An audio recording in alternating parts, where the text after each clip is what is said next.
जय श्री राम दोस्तों। देवों के देव महादेव ऐसे ही थोड़े कहे जाते हैं। भोलेनाथ भाव में भरकर भोले भंडारी किस भक्त को क्या दे बैठे कोई नहीं जानता। जगदम्बा स्वयं भोलेनाथ के इस भोले स्वभाव से कई बार रुष्ट हो जाती है। आज आपके लिए लेकर आई हूँ भोले बाबा की एक ऐसी ही कथा। एक भक्त के छल से दुखी भोलेनाथ अपने ही प्रिय लोक को नष्ट करने चल पड़े। ब्रह्मा ने एक भक्त को ऐसा वरदान दे दिया कि वह भक्त स्वयं को ही भोलेनाथ समझने लगा। भक्त ने देवादिदेव भोलेनाथ के साथ छल किया। उस छल को तोड़ने के लिए अनेक देवताओं को अनेक लीलाएं करनी पड़ी। गणपति को तो कई छल करने पड़े, बहुरूपिया तक बनना पड़ा। बड़ी मजेदार कथा है भोलेनाथ की सरलता की। यह कथा कई पुराणों में आती है। काशी का त्याग भोलेनाथ को करना पड़ा था और स्वयं देवादिदेव काशी को नष्ट करने तैयार हो गए थे। गणेश जी की चतुराई से काशी बची थी और पुनः शिव जी को प्राप्त भी हुई। मनुकुल में उत्पन्न राजर्षि श्रेष्ठ राजा रिपुंजय ने अविभक्त क्षेत्र में कठोर तप आरंभ किया। उनके इस घोर तप से ब्रह्मा जी प्रसन्न हो गए और राजा को दर्शन दिए।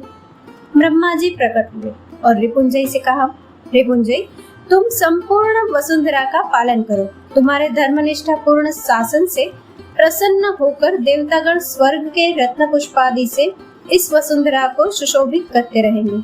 मैं तुम्हें दिव्य सामर्थ्य प्रदान करूंगा। इसके साथ ही साथ नागराज वासुकी अपनी परम सुंदरी कन्या अनंग मोहिनी से तुम्हारा विवाह करेंगे, जो दिव्य शक्तियों से संपन्न है। पत्नी के साथ तुम धर्म पूर्वक धरा का शासन करो। तुम्हारा नाम दिवोदास प्रसिद्ध होगा। रिपुंजय ने ब्रह्मा जी से कहा, हे प्रजापालक ब्रह्मदेव, इस विशाल वसुंधरा पर अनेक राजा हैं, फिर प्रजापालन का आदेश मुझे ही क्यों दिया जा रहा है, यह समझ नहीं पा रहा हूँ।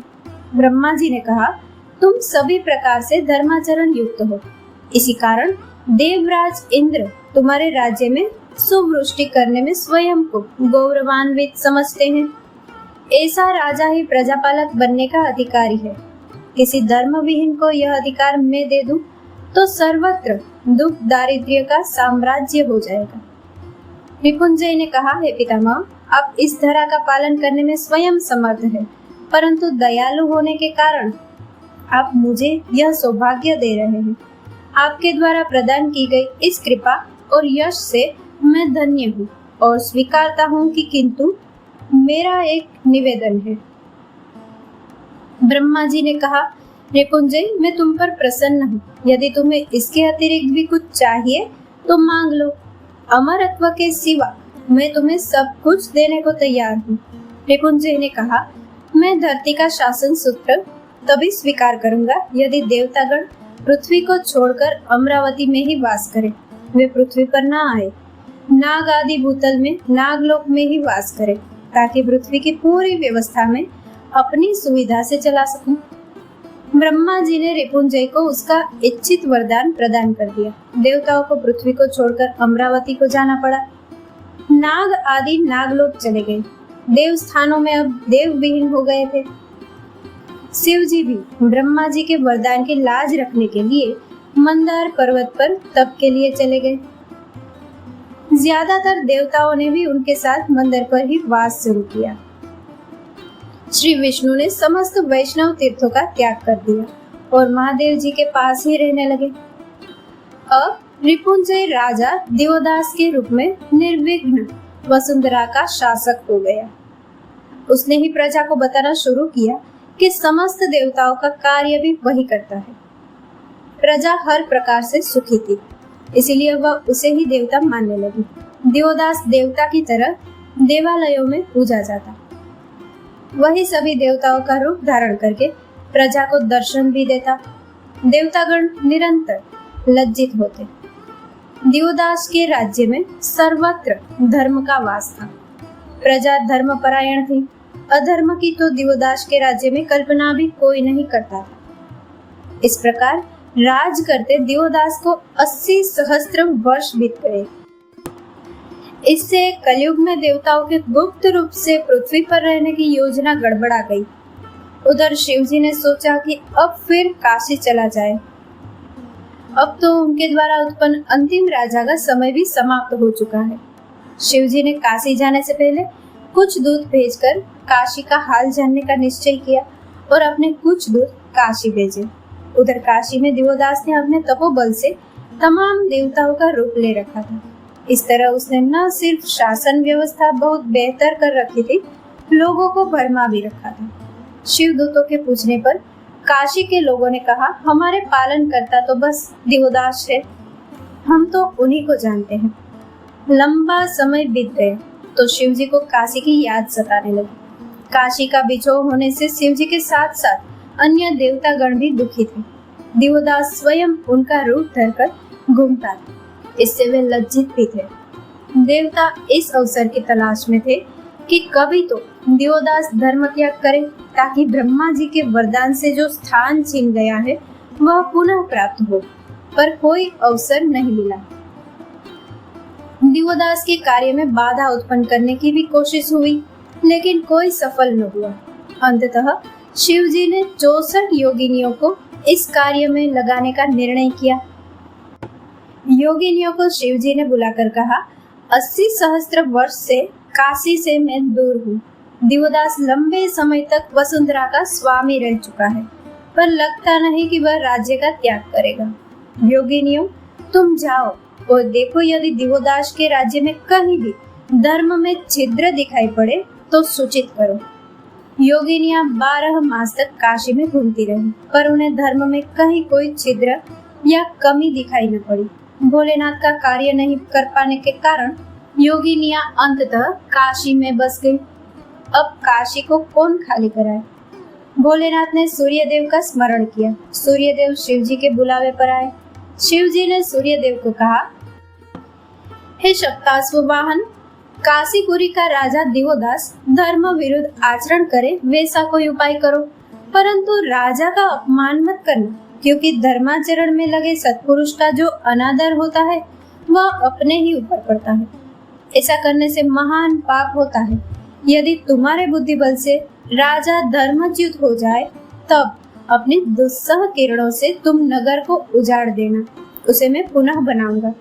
देवता और योगिनियां मिलकर भी देवदास के धर्माचरण में कोई छिद्र न ढूंढ सके और असफल होकर लौट आए, परंतु आपकी दृष्टि जीवों के अंदर तक झांकने का सामर्थ्य रखती है, इसलिए दिवोदास का कोई छिद्र आपसे छूट ही नहीं सकता।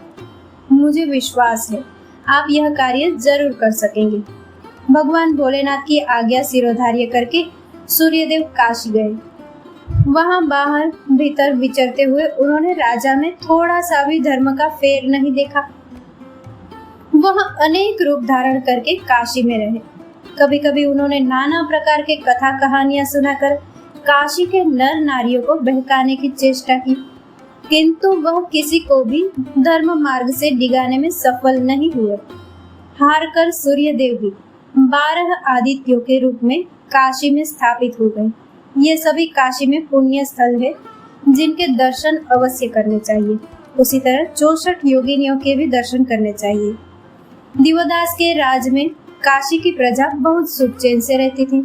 देवताओं, फिर योगिनियों और स्वयं सूर्यदेव के भी असफल रहने पर शिव जी को थोड़ी निराशा हुई। अब उन्होंने ब्रह्मा जी को बुलवाया। शिव जी ने अब ब्रह्मा जी को बुलाया और कहा कि अब आप स्वयं जाइए और जो कार्य योगिनियां और सूर्यदेव न कर पाए वह कार्य अब आप करें। ब्रह्मा जी वृद्ध ब्राह्मण का वेश बनाकर गए और कहा कि मैं यहाँ यज्ञ करना चाहता हूँ और उस कार्य में तुम्हें सहायक बनना चाहता हूँ।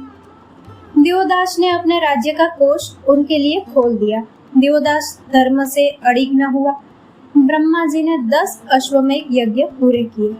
इतने लंबे समय तक वहां रहने पर भी वह दिवोदास के राज्य में कोई कमी न ढूंढ सके। जहां ब्रह्मा जी ने वे यज्ञ पूरे किए, काशी का वही मंगलदायक रुद्र सरोवर तीर्थ दशाश्वमेध के नाम से जाना गया। बाद में गंगा जी का अवतरण हुआ और उन्होंने दशाश्वमेध का स्पर्श किया। ब्रह्मा जी को जो कार्य सौंपा गया था वह तो हो नहीं सका। वह भोलेनाथ के पास कैसे जाते? इसलिए ब्रह्मा जी दशाश्व मेघेश्वर लिंग की स्थापना कर वहीं स्वयं भी स्थित हो गए।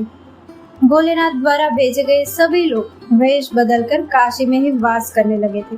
बहुत समय बीतने पर भी शिव जी का कोई दूत न लौटा, तो उन्हें चिंता हुई कि आखिर क्या हुआ।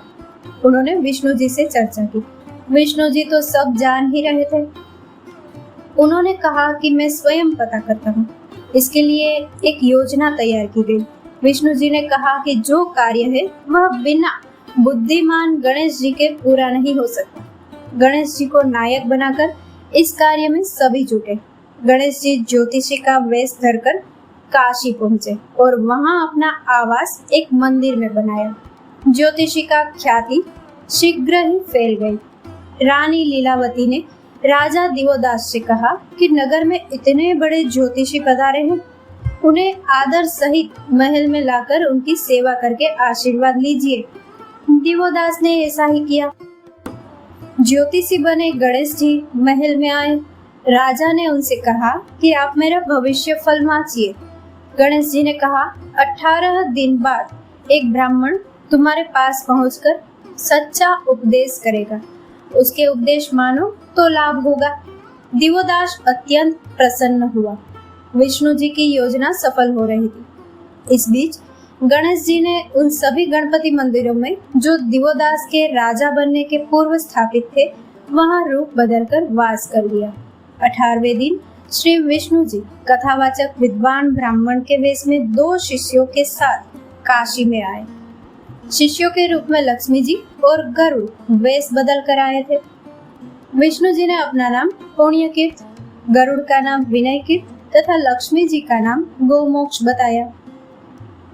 राजा को समाचार मिला तो गणपति की बात को याद करके उसने पुण्यकीर्ति का स्वागत किया और पूछा, क्या चाहते हैं? विष्णु जी ने कहा, आपकी पुण्य नगरी में कथा वार्ता की अनुमति। मैं जिस स्थान पर भी चाहूँ वहाँ कथा कर सकूं। उसमें कोई विघ्न नहीं आना चाहिए। इसके लिए आपको वचन देना होगा। हे राजन, आप इस वचन से बंधे रहेंगे और मुझे कभी रोकेंगे नहीं। राजा दिवोदास को इसमें क्या आपत्ति होती। उसने अनुमति भी दी और अपनी तरफ से पूरे सहयोग का आश्वासन भी दिया। पुण्य कीर्ति रूप में श्री विष्णु काशी में वैकुंठ लोक के वैभव की कथाएं घूम घूम कर सुनाने लगे। काशी में कहीं पाप तो था ही नहीं, इसलिए विष्णु जी ने पाप पुण्य की चर्चा के स्थान पर वैकुंठ के ऐश्वर्य की चर्चा ही छेड़ी। वैकुंठ लोक इतना भव्य है, इतने ऐश्वर्य वाला है। जनता ने यह सब सुना तो उसकी वैकुंठ में बड़ी रुचि होने लगी। सब और वैकुंठ धाम की महिमा ही छा गई। जनता तो अब सब भूलकर वैकुंठ का बखान करने लगी। दिवोदास के कानों तक भी विष्णु लोक के वैभव की बात पहुंची तो उसने पुण्य कीर्ति को बुला उपदेश सुना। विष्णु जी ने कहा, अभी तक तो सब ठीक है, पर पूरे जीवन में न जाने कब जाने अनजाने कौन सा अधर्म हो जाए पता नहीं। इस अधर्म से पुण्य घट जाए और वैकुंठ कहीं आपको न मिले। इससे तो बेहतर है कि राजा दिवोदास आप इसी समय वैकुंठवासी हो जाए, क्योंकि आप वैकुंठ प्राप्त करने की योग्यता अभी रखते हैं। मेरा तो परामर्श है कि आप काशी का मोह त्यागे और वैकुंठ चले जाए, पर यह आपकी इच्छा है कि वैकुंठ जाए या यही रहेंगे। राजा दिवोदास को बात जच गई। दिवोदास ने विष्णु जी से कहा कि मेरे वैकुंठ जाने का मार्ग बताइए, मैं अब और यहाँ नहीं रहना चाहता। तब श्री हरि ने उन्हें दर्शन दिया। श्री हरि के दर्शन से दिवोदास को वैकुंठ तो स्वतः सुलभ हो गया। वह तत्काल विष्णु लोक जाने को सहर्ष तैयार हो गया। गरुड़ जी विष्णु जी के संदेशवाहक बने और सारी घटना का विस्तृत वर्णन शिव जी को जा सुनाया। अपने साथ लेकर जाने से पूर्व श्री विष्णु ने दिवोदास को शिव जी की पूजा के लिए प्रेरित किया। दिवोदास ने अत्यंत भक्ति पूर्वक दिवोदासेश्वर लिंग की स्थापना की और पूजन किया। इसके बाद शिव जी माता पार्वती और देवताओं के साथ काशी पधारे। शिव जी ने गणेश जी की बड़ी प्रशंसा की। हर्ष से भरकर शिव जी ने कहा, यह वाराणसी जो मेरे लिए दुष्प्राप्य हो गई थी, गणेश ने अपनी बुद्धि से इसे सुलभ कराया। गणेश के बुद्धि विवेक की कोई बराबरी नहीं है। मैंने अपने हृदय में बसने वाली काशी को, सूर्य को समाप्त कर देने का आदेश दिया था, किंतु गणपति के विवेक से काशी भी बची और देवताओं को सुलभ भी हुई। दोस्तों, इस कथा को लाइक, शेयर और हमारे चैनल को सब्सक्राइब करना ना भूले। जय श्री राम।